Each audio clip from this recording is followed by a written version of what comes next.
Welcome to Squatch-D TV, where the truth is first before all else.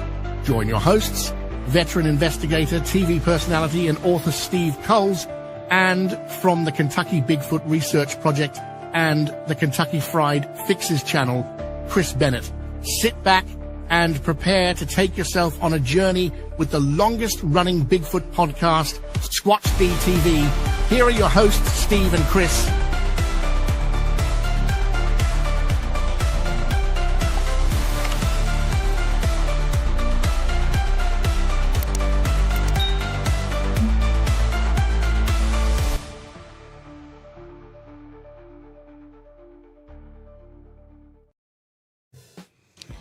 And good evening, cyberspace. Welcome to Squatch-D TV for today's date, April 22nd, 2026. I'm your host, your guide, the Squatch Detective Steve Kulls, along with my co-host right down there, Mr. Chris Bennett. Hello, Chris. Steve, man, it's good to see you.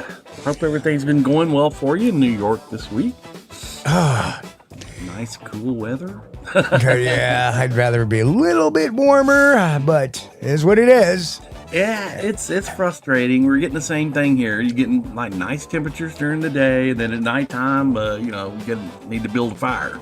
So let's see if we can get past this and on into the warmer months would suit me.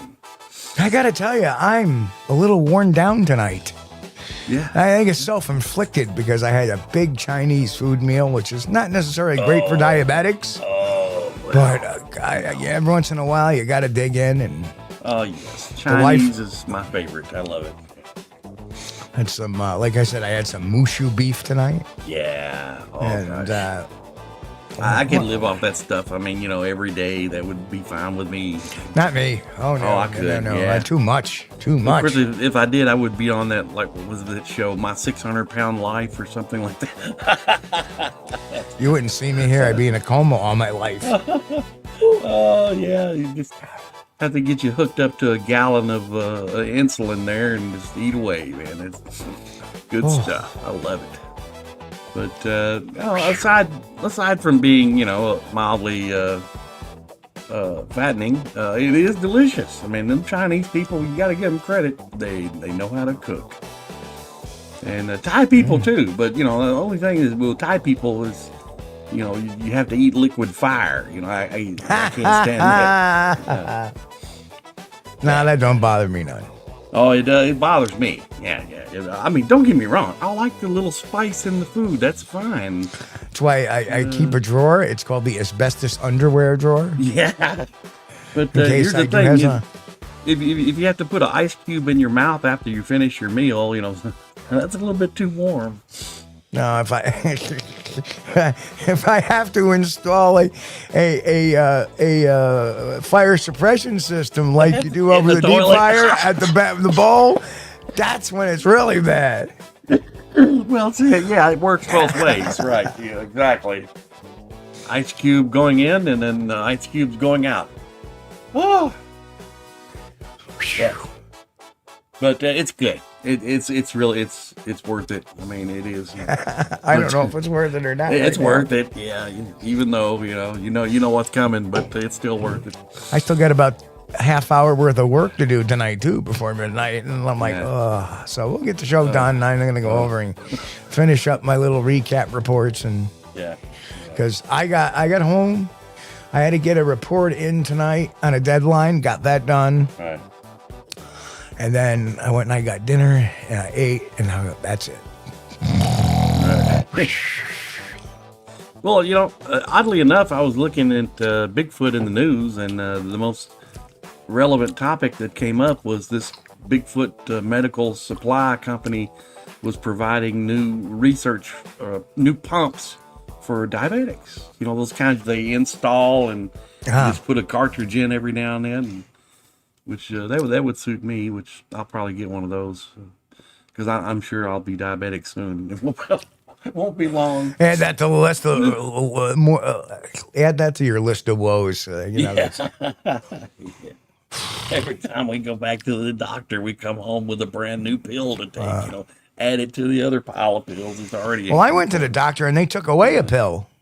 Oh, that's good. And my blood pressure came down. Oh, well, that's wonderful. Hopefully it stays there, doesn't go back up. Yeah, they're like, no, it was systemically okay because even my heart rate was like 68. They're like, yeah, we don't need to have you on 2 blood pressure medications anyway. That was the funny thing about old people. Well, I don't really consider myself old, but aging men, Steve and I went to the Bigfoot conference in Ohio back around, I think it was around 2012. And while a lot of the other guys were down in the bars and partying, we were sitting up in the room talking about our blood pressure meds. Yeah. How things change, Oh my goodness. Go ahead, get it out of your system. Oh, it's gone. That was the last shot there. But yeah, in actuality, it's a week and a half to the Ohio Bigfoot conference. So yeah, coming up, won't be long. So yeah, and for people who are wondering, this Sunday night, we have a guest this Sunday night. Oh, cool! And we also have a guest for May 5th. So let me pull it up. Some good news. I know this Sunday. Let me pull up our guest list here. And I'm checking out the chat. There's a lot of people in chat. Hey guys, welcome. It's good to see you. So appreciate you guys hanging out with us. Thank you. So May 6th, we're going to have on the executive producer of The Proof is Out There. Miguel Sancho will be on Great show. On August 6th. He's coming out with a new book called Evidence of the Extraordinary. So he's going to come out and talk about his book, and that's a cool topic. Yeah. So we're going to have Miguel Sancho. But this Sunday night, we're going to have on from the Sasquatch Archives. We're going to have on Todd Prescott. Oh, great! Yeah. Todd's a great kid. Yep. Yeah. So it'll be fun having Todd on this week, and so we got some. How he comes up with all this stuff he puts on his channel, it's just amazing. I mean, if you guys haven't checked out Todd Prescott's channel, the Sasquatch Archives, it's on YouTube. Check it out. Man, he's got amazing stuff on there. Yep. Like these old interviews. I listened to the Fred Beck interview when he talked about Ape Canyon. Awesome stuff. But yeah, notice we had the little what a pleasant thumbnail we have for tonight with the rainbow and the butterflies and the. Yes, this is that's not a political rainbow, is it? No, not at all. Good. Not at all. But wonderful. Has a white dove flying? Yes, I like that. Oh yeah, I forgot. There's the white dove, a smiley face, just smiley face, nice, I like that. Fluffy clouds, butterflies. Yes, wonderful. In reality, there's an apocalypse going on over the next canyon, but. But tonight we just want to have one of those shows where we take your questions, have a little fun, keep it light, keep it because there ain't nothing going on yet. Hey, good evening, Jason. There ain't much going on just yet as far as the digging into research bit. That, of course, will happen within the next. Now we're just cusping up on May when the weather gets warmer. And I get my butt out there. They'll raise the gates on my research area, and we can have a little bit of fun now. Well, it has been quiet the past few weeks, other than the sightings that were going on in Ohio and those up in Ontario. And everywhere else has been kind of quiet because you do a search on the internet, like I was talking about, the biggest news about Bigfoot was that insulin pump thing. So. Yes, well, no, the biggest we all know what the biggest news about Bigfoot is, and it's like it has not been a quiet Bigfoot year. That is for certain. Right, it has not. Right. We start at the beginning of March. Yeah, somewhere around in there. And but I'm just tired. I'm sorry, but the fact is, I'm tired of the new Bigfoot documentary because I haven't seen it. It's not available anywhere. Maybe it will be soon. That's great.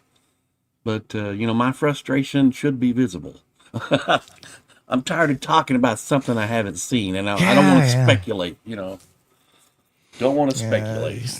Speculation is enough. We've gone the full gambit of that. Yeah. What more can we say?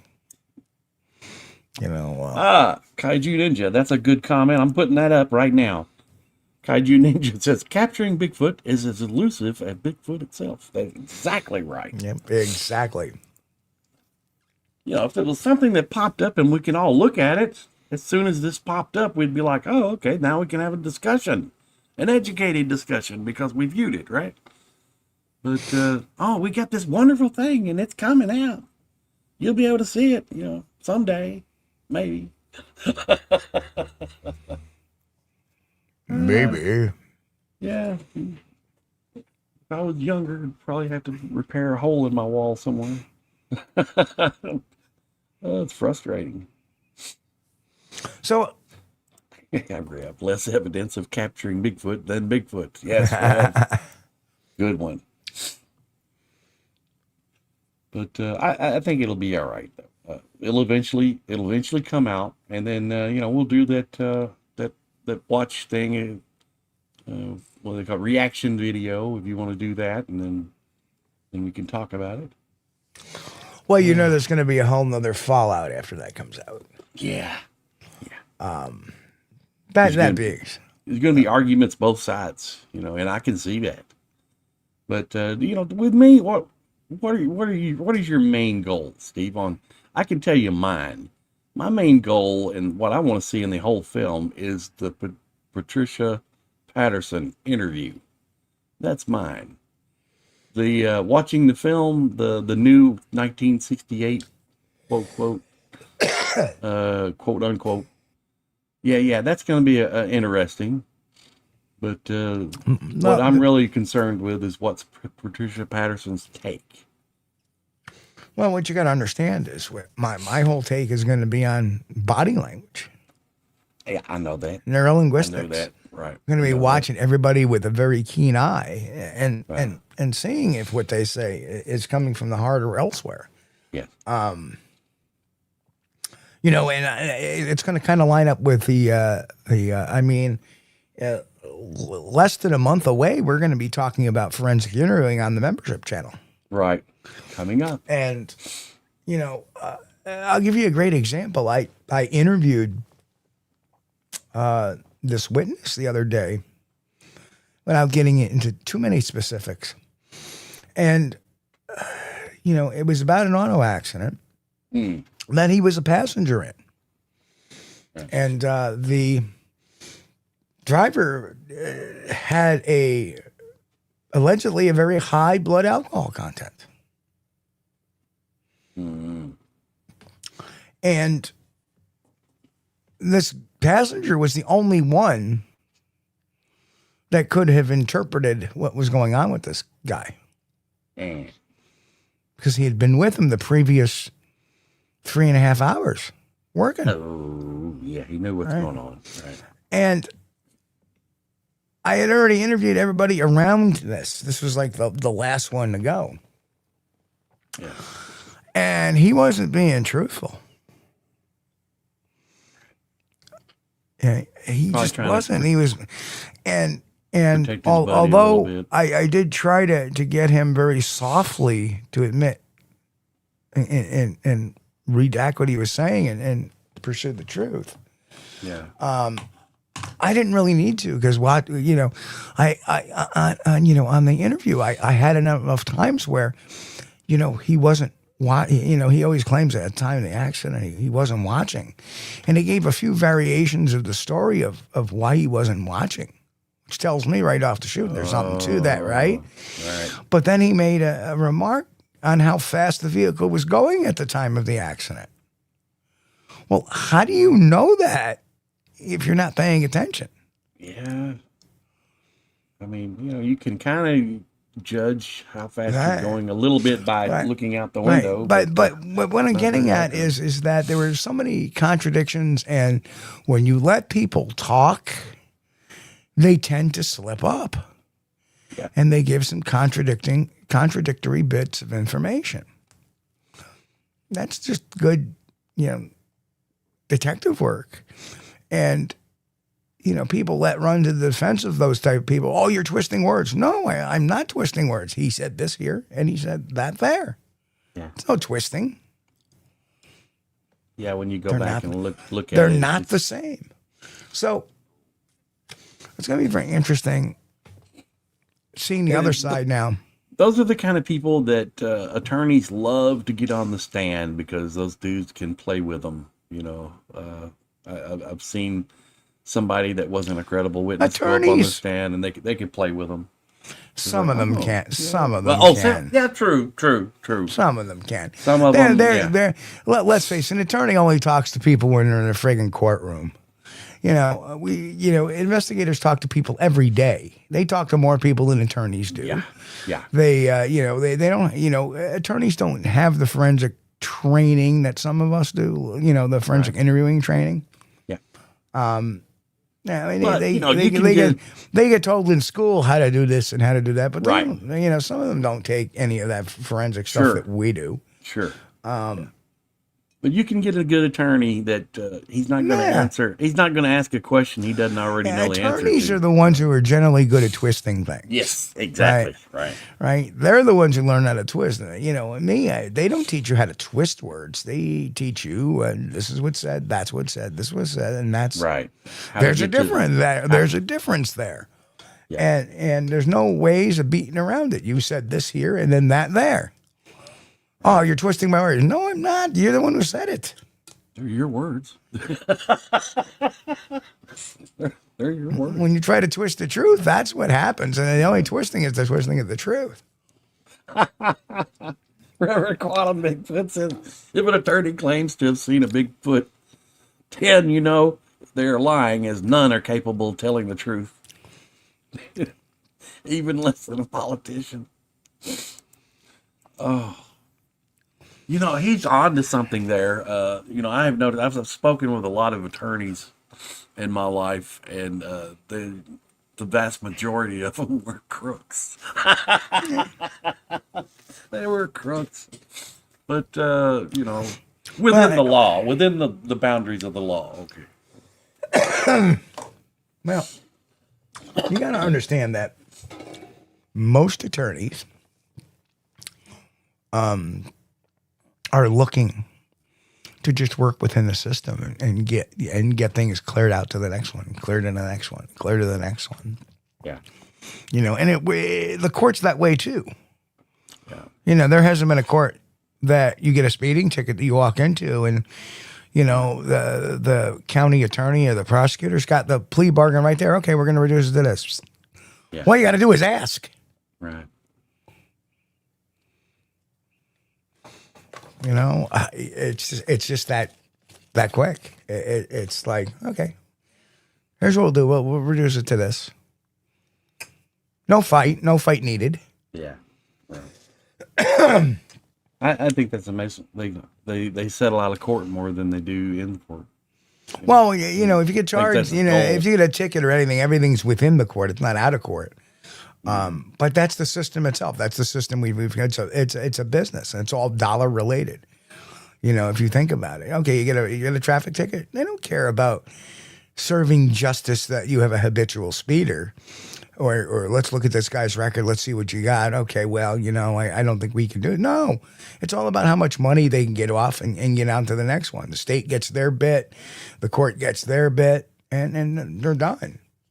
That's the real system. It's just a money-making machine, unfortunately.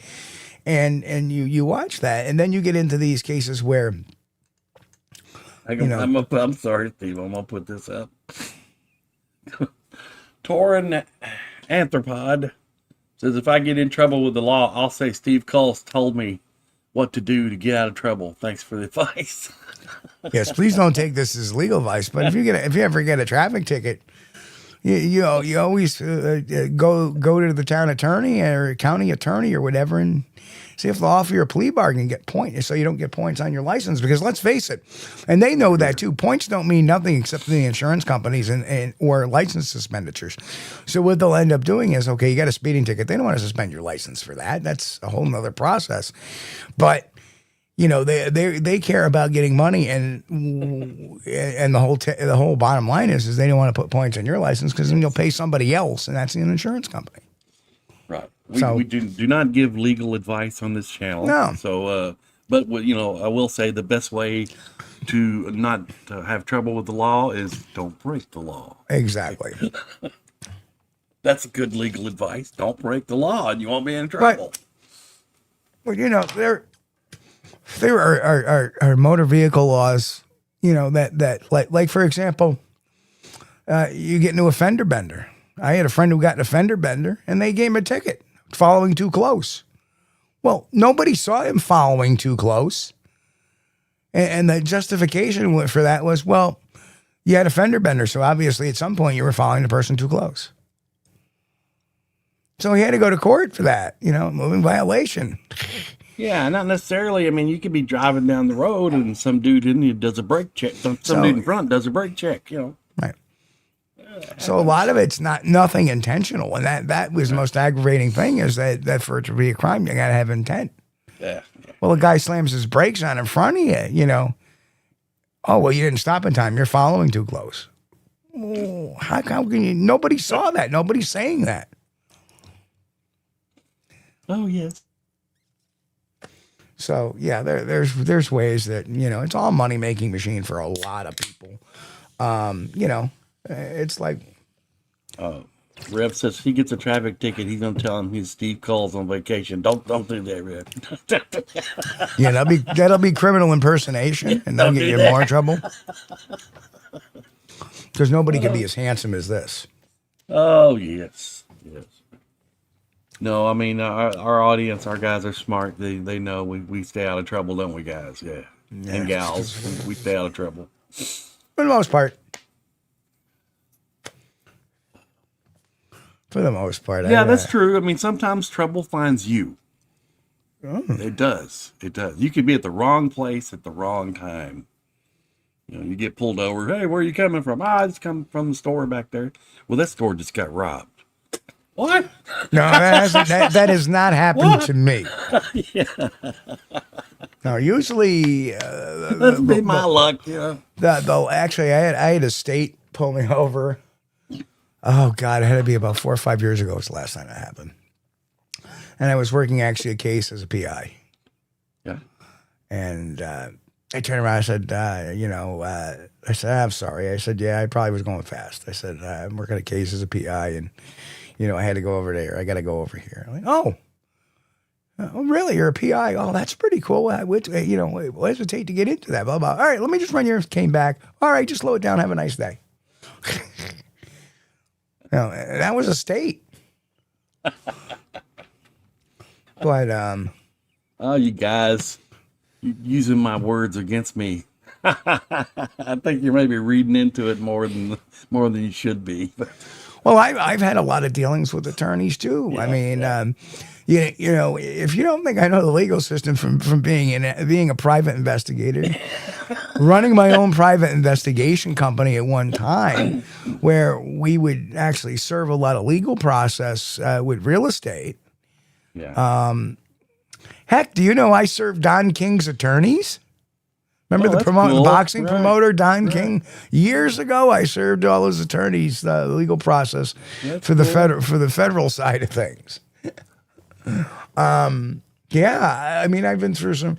So I've worked my way through minutia of both the civil, the criminal, the family court, the probate courts, surrogates court, everywhere. I've had my name stamped on there in one way or the other, usually serving legal process or doing some sort of investigatory work for them. Right.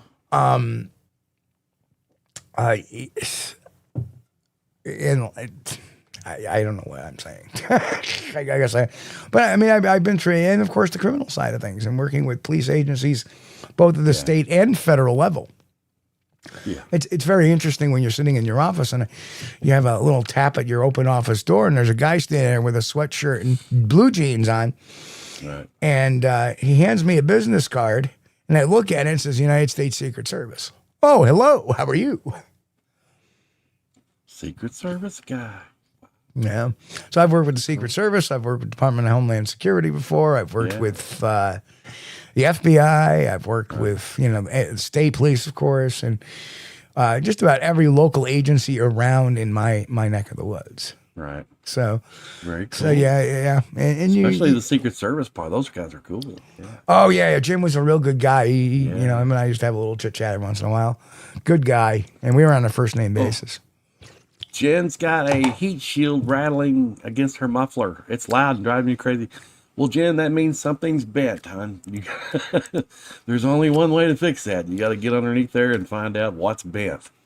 And it could be just the heat shield. It's bent up against the muffler. Then when you hit a bump or something, it rattles. Yeah, you got to get underneath there and see what's bent, and then unbend it or bend it back. Or you get a drill bit and you put a hole in it and then get a hanger and then tie it to the pipe so it doesn't rattle. Well, there's all kinds of fixes you could do, blow torches and things like that. But let's look at the simple things first. Yeah. Yeah. Oh man. Sorry. Oh yes. Don't you understand? They're only concerned about your health and safety. Okay, yeah. But, it used to be when I was younger, every vehicle I would get, I would take it to the muffler shop and have them put duals on it, with glass packs. So when you're driving down the road, it's like, it's kind of noisy. And there's states that outlaw that too. And after about probably 45 or so, I was like, I want my cars quiet. I don't want that. That way Chris can take a nap in the car while he's driving down the road. Yeah, I mean, instead of the snooze control, just right. I like my vehicles to be nice and quiet now. And used to, I want them to be as loud as possible. Because Chris wants to sneak up on the Bigfoot. Yeah. One thing the one thing I'm not used to is hearing those EVs. It sounds like a flying saucer as you're sitting there. What the hell is that? Yeah. The guy across the street has got one of those Tesla Cyber truck things, and over the mechanic shop place, and he takes off down the road, and it's like, I don't know, it's kind of like a hum. You hear like, it's weird. Yeah. I guess he's probably benefiting now. Not having to buy gasoline, but we're not going to get into that. But as he charges up every day, his little power meter is going. Yeah, he might be getting a $600 electric bill a month too. Yeah, so I don't know. And I don't drive that much, so it doesn't matter. Okay, we have the Hummer, and yes, it sucks gas, but I don't care because most we drive maybe 4 or 5 miles. That's like I have to get gas maybe once a month. It's not that big a deal. Well, not me now. We're now with the new job doing investigations. Yeah. But the plus side of things is I get a company gas card, so I. Oh, that's sweet. Yeah. I don't have to. I remember those.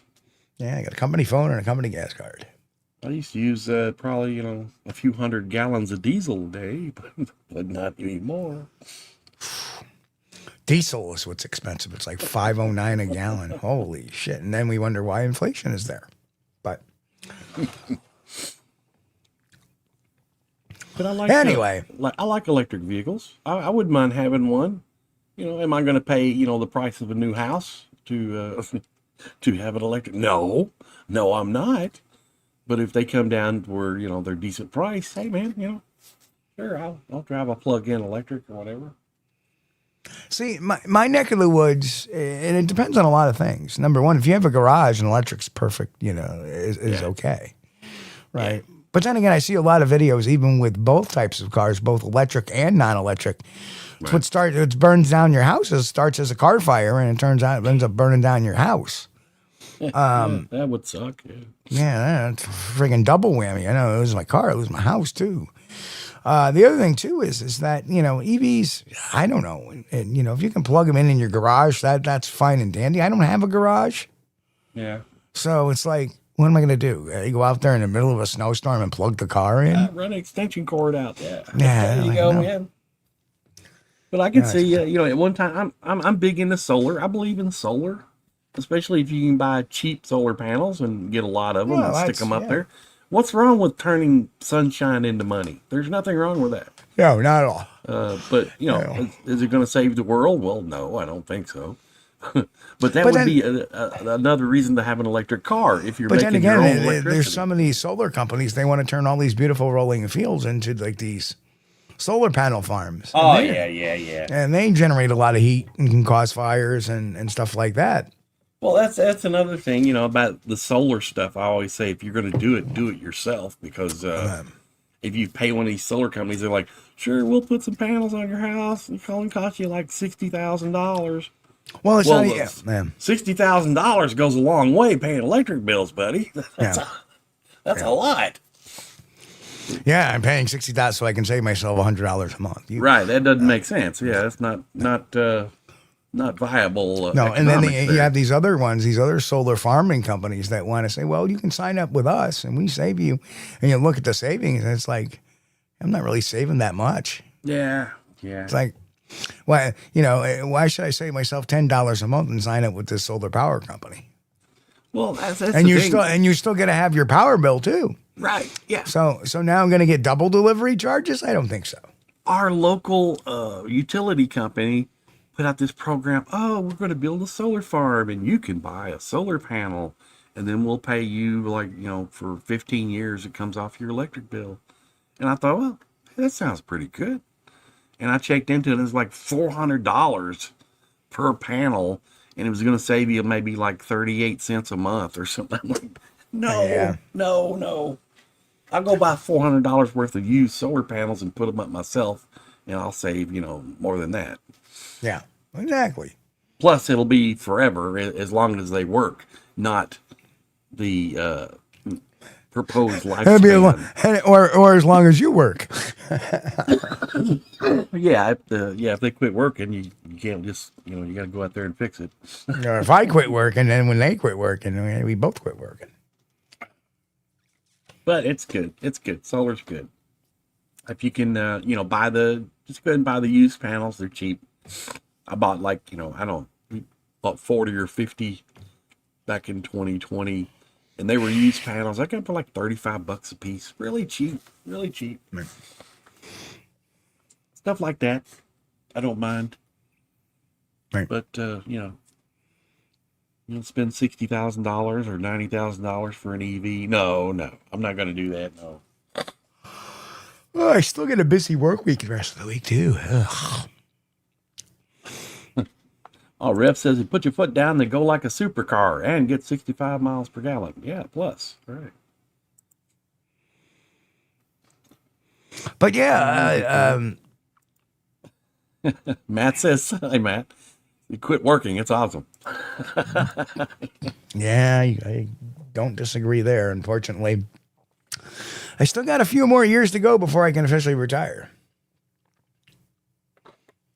Well, you can just forget retiring. That just don't happen. I mean, even if you don't have a day job, you've always got something to do at the house. It's like your work never ends.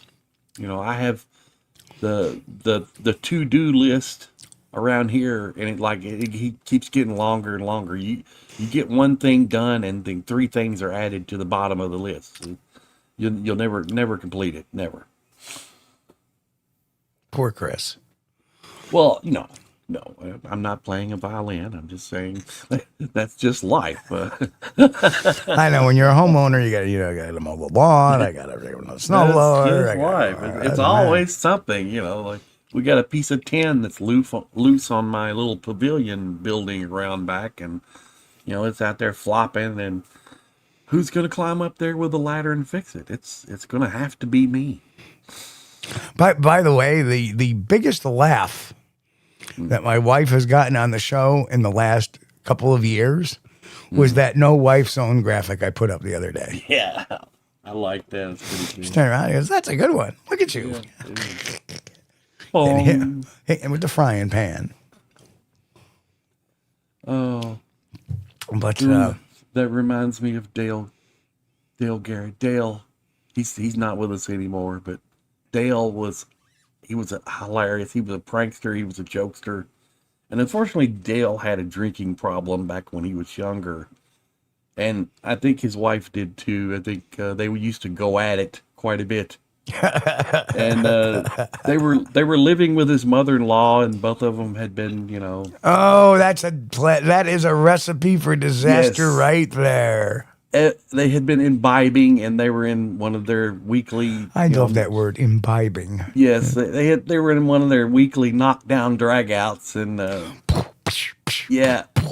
and Dale told me, he said, I heard a bong. He said, the next thing I knew, I was on my knees looking up at my mother-in-law standing there with a cast iron skillet.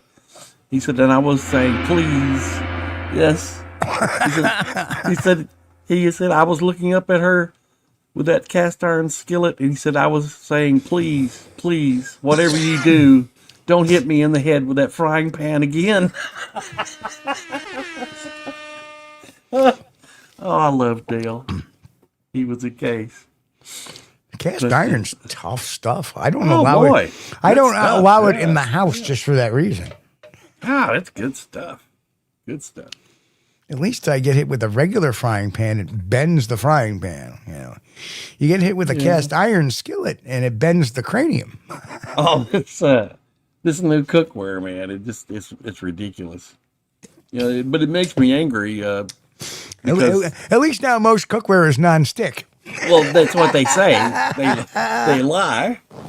They say, oh, look at this. And they show you cooking an egg, and they're swishing it around in the pan. Look at this fucking fried egg without anything in the pan. No oil or nothing. And I'm like, I gotta have one of them. And we order one, and I put an egg in there, and it sticks to the pan. I say, you lying bunch of sack of... But look at this glancing blow. Yes. Oh, they lie. That makes me so mad when the products lie. Oh, well, you should have treated your skillet and did this and did that. And, well, I could do that with a freaking cast iron skillet. I bought the one that switched the egg around the pan. I'm supposed to treat my skillet? What am I supposed to treat it to? Take it out on a date? What do you want me to do? Oh, yeah. Yeah, that's the thing, man. You call them up on their hotline. You say, hey, your skillet's a piece of crap, you liars.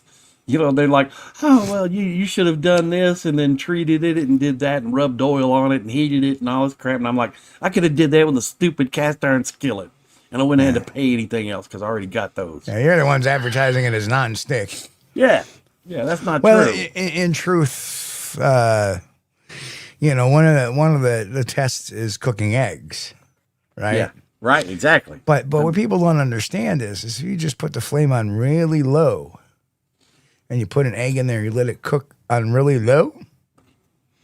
Yeah, Jim, pretty much. Anything you want to talk about, Jim, just put it up there in the chat, baby. We'll turn loose on it. But as it turns out, we do talk about food a lot.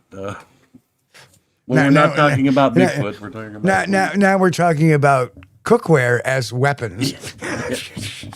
Yes, not cutlery, cookware. But if you angle advertisers, if you angle a pot correctly and smack somebody in the head with it, it sounds just like a tree knock. Oh Lord, that would be rough. Next, non-stick pans added Teflon flavor to your food. I can agree with that. That's something weird about it. You know what? Now I'm thinking about it, you really want to screw a Squatch up? What you do is you create a bait station with a trail camera nearby, and you treat the entire ground with Teflon. Mm-hmm. Right? So the Bigfoot walks in to grab it. It falls on its keister. Yeah. Oh, thanks, Mick. Mick says I want a non-stick cookware. Get titanium cookware.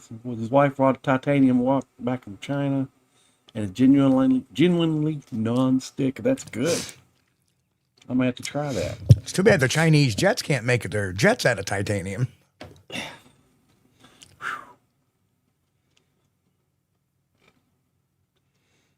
Titanium is good stuff.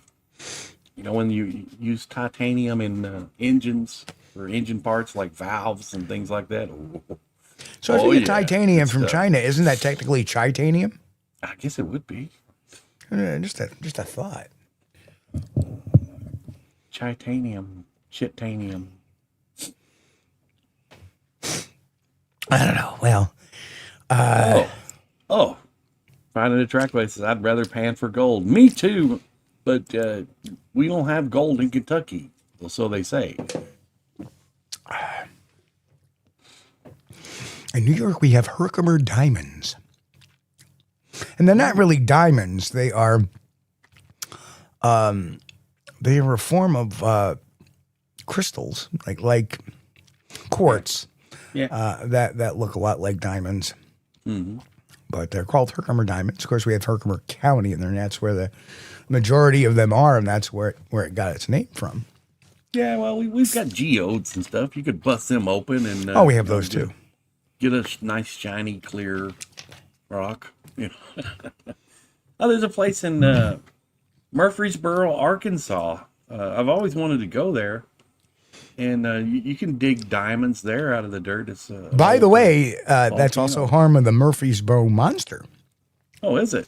Is it? Well, another flap of Bigfoot sightings.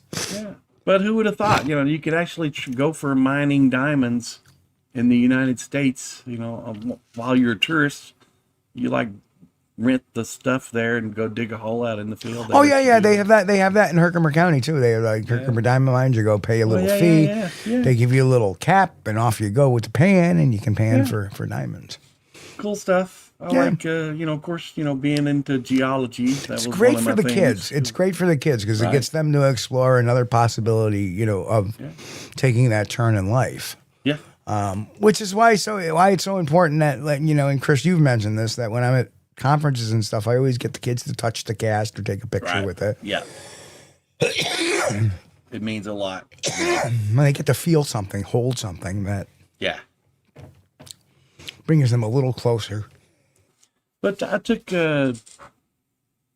my wife and son my youngest son to Jim Mountain, North Carolina, and they got a place there where you know, they mine all kinds of gems right out of the rock, and you can buy these things and like a bucket full of mining dirt, and wash them off there. They have a nice little trough that's got running water, and you can get things like rubies, emeralds, sapphires. They've got a lot of stuff in there. Of course, it's all rough stone when you get it, but if you can identify it, you know what you're looking at.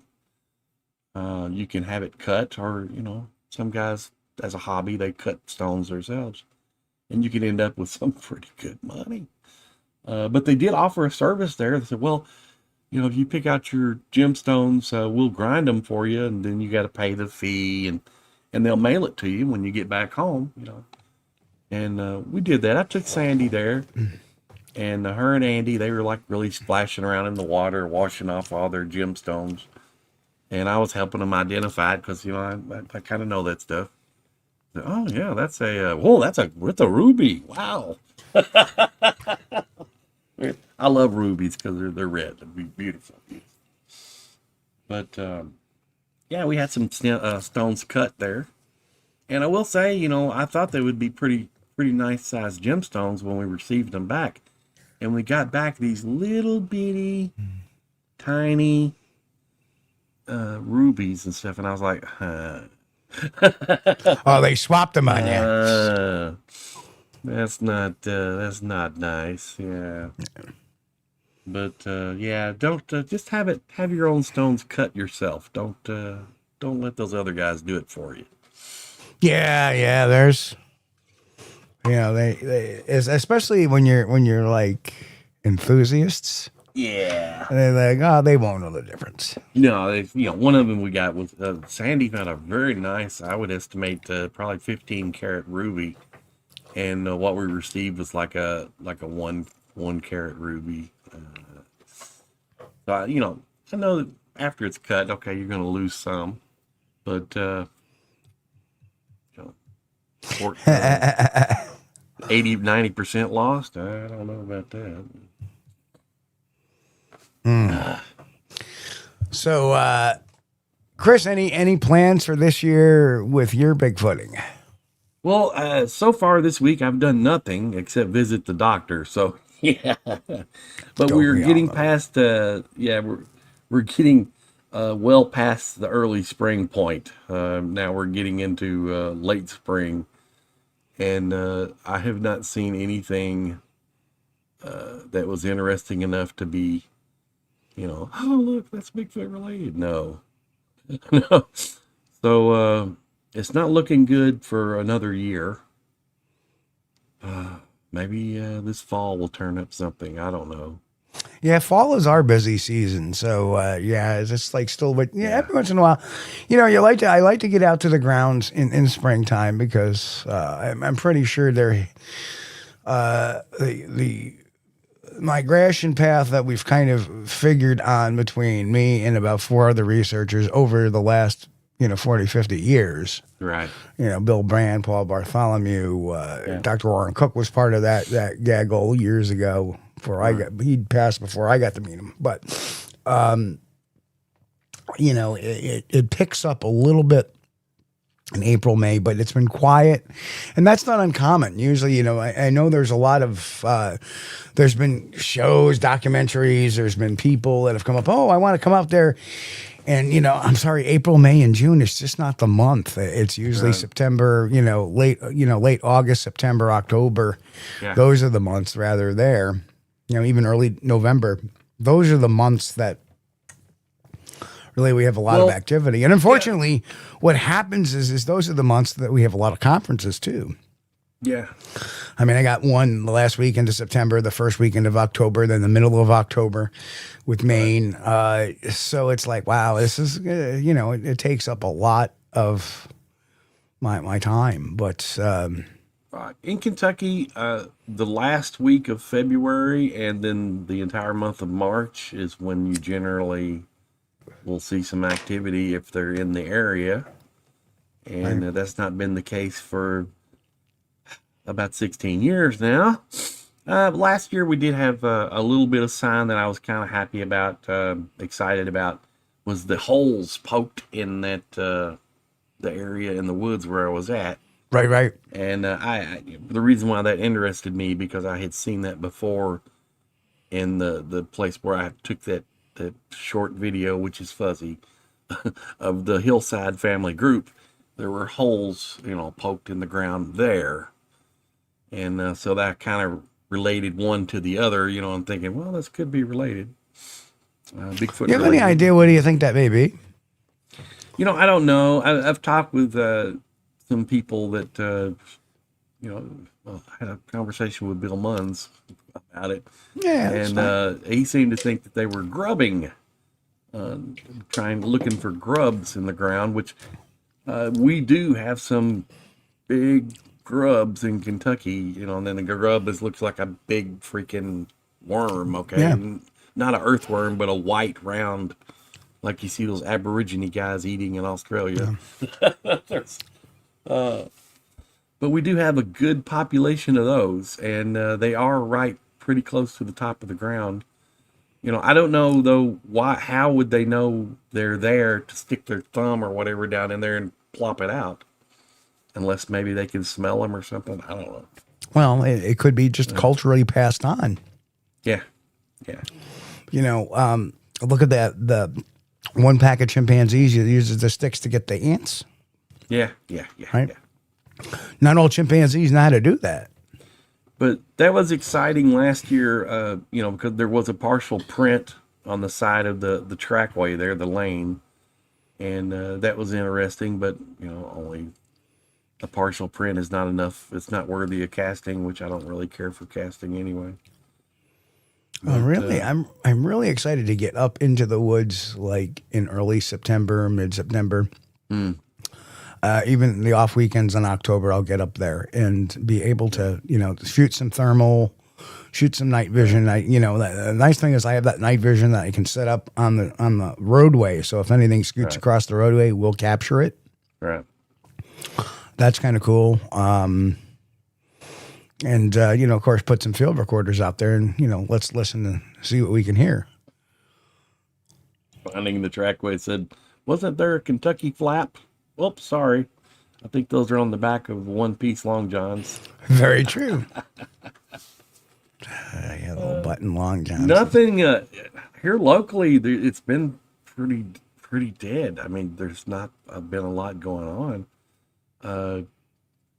Sometimes we have reports come out of Mammoth Cave, and the last one we had was, some guy took some shots at a Bigfoot. Yeah, that was a big that went national news. That was nationwide, and I was like, "Damn, dude, don't be shooting at the hairy critters." But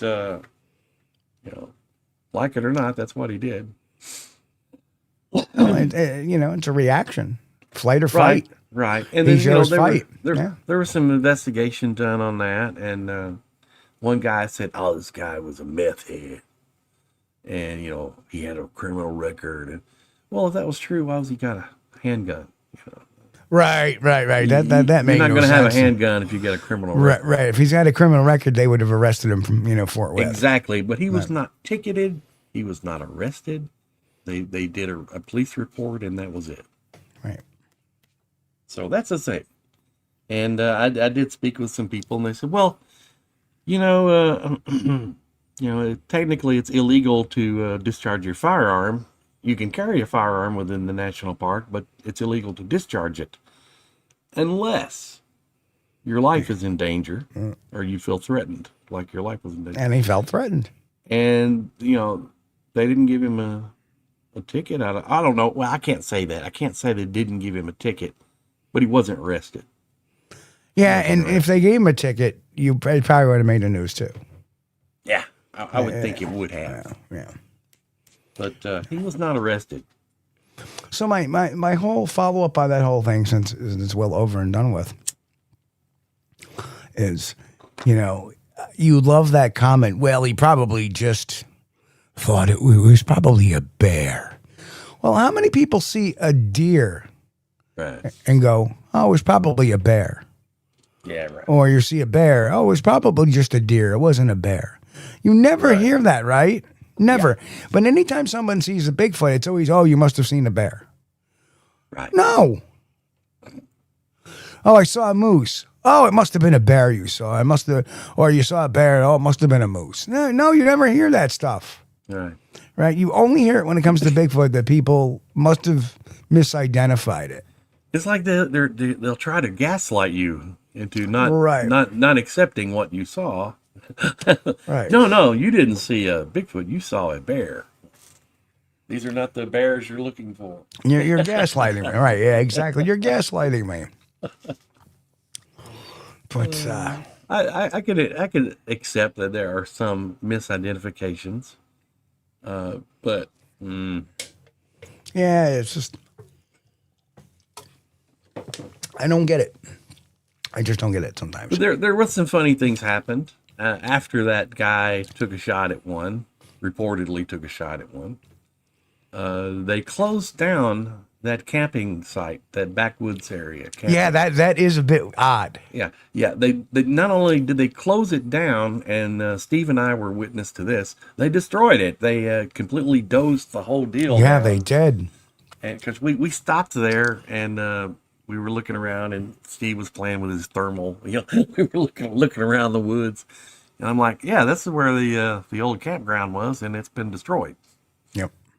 So, and it was nice. It's like had a nice little hut thing, and you could get your little pamphlets with a map and all that stuff. That's all that's gone. The parking area's gone. Picnic tables gone. Yeah, that was one thing that was kind of odd. That is very bizarre. Yeah, and also just up the river from that area, They were scheduled to do some ferry maintenance later that fall, and they went ahead and closed the ferry down and started the maintenance early. That means that so people had no reason to be driving through that area, because the only way you could get across Green River was on the Green River Ferry. You drive your car on the ferry, and then they boat you across, and then you get out on the other side. So they shut down the Green River Ferry early for maintenance that year. And they destroyed that backwoods campground thing. Yeah, the trailhead for it. Of course, that was just, you're not going to be camping there. It was like, once you park your car there, you walk 3.5 miles to where you're going to be camping. All right, that's why when those people packed up camp that night, that girl and guy from Bowling Green, or where it was they were from, yeah, they had to not only pack up their camp, they had to hike about 3.5 miles. And John Gray said that's bull. He said it's way more than 3.5 miles. Maybe to John it is. It feels like it. It does. Yeah. It's like, feel like we'd be going for 5 miles in here, dude, and we're not there yet. Wow. Interesting stuff. All right. So we will guess what time it is. Already. That was quick. Yeah. Wow. Well, thanks guys for hanging out with us. We appreciate you. Man, that went by like a minute, didn't it? It did. I thought it'd been like half an hour. I'm sorry. And I wasn't really watching the chat as well either. I apologize, guys. If I missed any questions or anything, just try to get them in next time, and I'll try not to miss them next time. But thank you so much for hanging out with us on Wednesday. We appreciate you guys so much, and this is only possible because of you. Thank you so much for joining us and hanging out with us. If you haven't subscribed to the channel already, please do so. Become a member. It really helps the channel out. The best way to support the channel is just punch the like button and leave a comment down below, and that helps the YouTube algorithm promote the video. Somehow. I don't know how it does it, but that's what they say. So, but anyway, thanks again, guys. We know we got the greatest audience in the whole world, and we're tickled to death, honored to have you every time. Thank you so much. We'll see you next time. Hey, folks, again, thank you. We love each and every one of you. Thank you so much. Welcome to all our new members. Remember, last member out. Turn the lights off in the chat room. Don't forget the brand new book, Forensic Witness Interviewing and Bigfoot Research. And we're going to be doing that class in the members only area beginning in the middle of May. It's going to be an 8-session class over the course of 8 weeks. And you want to catch a book, you can always go over to the website, Squatchdetective.com, visit the Amazon page the link is there to visit all the other books that I've written. Hey, we'll see you all Friday night. This Sunday night, we're going to have on the Sasquatch Archives curator, Mr. Todd Prescott. And folks, we'll catch you all here Friday night, 9 p.m. Eastern, right here on Squatch-D TV. Until then, please keep safe, stay healthy, God bless, and of course, keep on squatching. We'll see you all here Friday night. Peace. We thank you for being here with us on Squatch-D TV.